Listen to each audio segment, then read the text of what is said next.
I know it looks overwhelming when you have 3, 4, 5, or 6, maybe more wires hanging out of a box. It just like looks like noodles hanging here, and you think, how do you make sense of it? Well, the trick is, whether you're a professional electrician or a do-it-yourself, or you just need a good system in place. So the one that I use, maybe other electricians have their own way of doing things, but here's my system. I'll show you what I do to make sense of the wires. So in this case, I have a box, just a single box with 3 wires coming in. When I walk up to it, how do I make sense of what's going on over here? Well, I'll show you. I don't know if you can see it, but I've got, out of the 3 wires, I've got no markings on them. Or at least it seems like there's no markings, but I don't know if you can see it up close or not, but one of these wires, this one right here, it has a little notch in it. So that's made by, basically when I pull the wire to my box, I'll take my strippers and I just kind of cut into the wire, not all the way through, but just to leave a mark, and that's my little notch here. So I got one notch, and this indicates that this is my switch leg. So this is the wire that goes up from the box, from the switch, up to my light. So it's called a switch leg. It carries power up to the light when you flip the switch on. The other 2 wires, they're not marked, and these are my 2 power wires. So one's coming in, one's coming out, maybe from another switch from another box somewhere, but it's basically carrying my constant power. So one is coming in, one is going out to somewhere else. And when I cut these wires into this box, I'll know once I strip them, I'll have my notch on here still. So once I strip them, I'll know how to twist them properly, how to tie them into this box, because one's a switch leg, the other 2 are power, and I can make sense of it. I wanted to show you a 2-gang box here. So over here I've got 3 wires also coming down to this box. And this one only has 3 wires also, because this is the end of my run. So this is the last switch in my circuit here. So there's only 3 wires. One of them will be the power coming into this box. And then the other 2, you'll notice the other ones have notches. So this is my power right here, so I'll get rid of this. And I'll show you these ones. This one has 1 notch. The other one has 2 notches. I don't know if you can see it. There you go. 2 notches. So how do I make sense of it? 1 notch and 2 notches. They're both switch legs.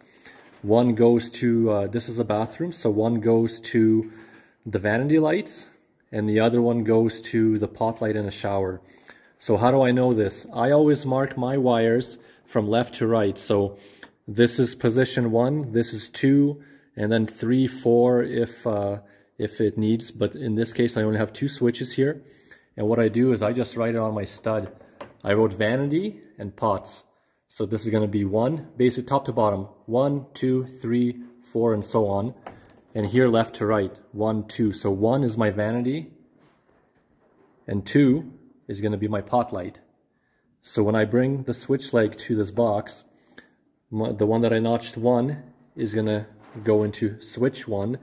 The one I notched 2 is going to go into switch 2. And this way I know exactly where they go. Back to my first switch here. If this was a receptacle, then I would normally just have power coming in, power coming out. So none of them would be notched. It's just constant power into this receptacle, out to the next one, and so on. And sometimes you can have 3 wires in a receptacle if that's the way you wired it, and they would all just be, you know, normally they would all just be constant powers. So you don't really need to notch any wires in your receptacle. I do want to show you another situation here where this is another bathroom. So I have a switch here that controls 1 vanity light and 1 pot light inside the shower.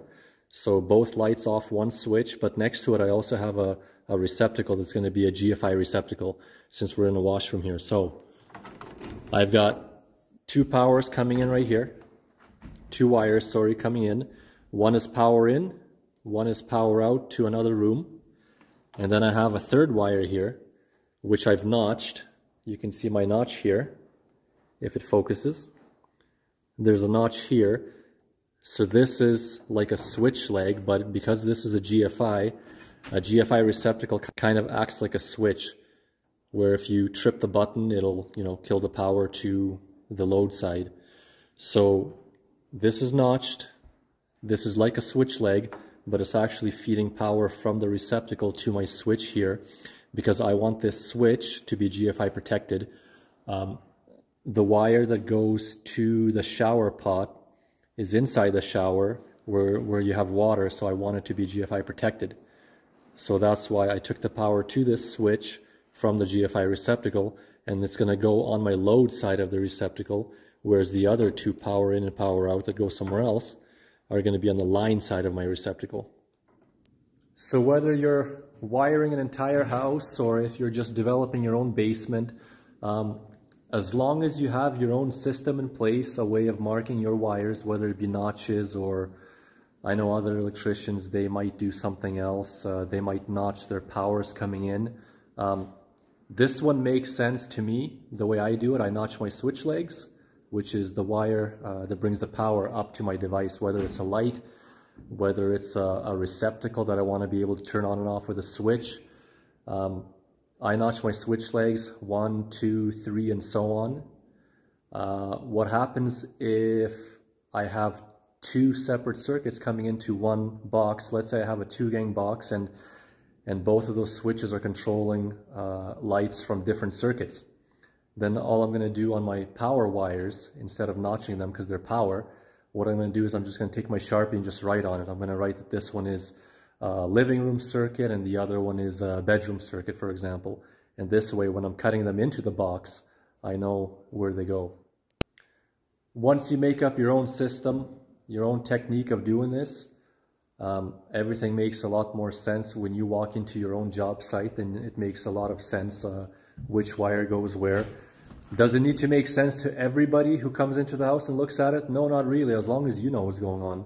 It's your job, you're the one wiring it, as long as you know where the wires go.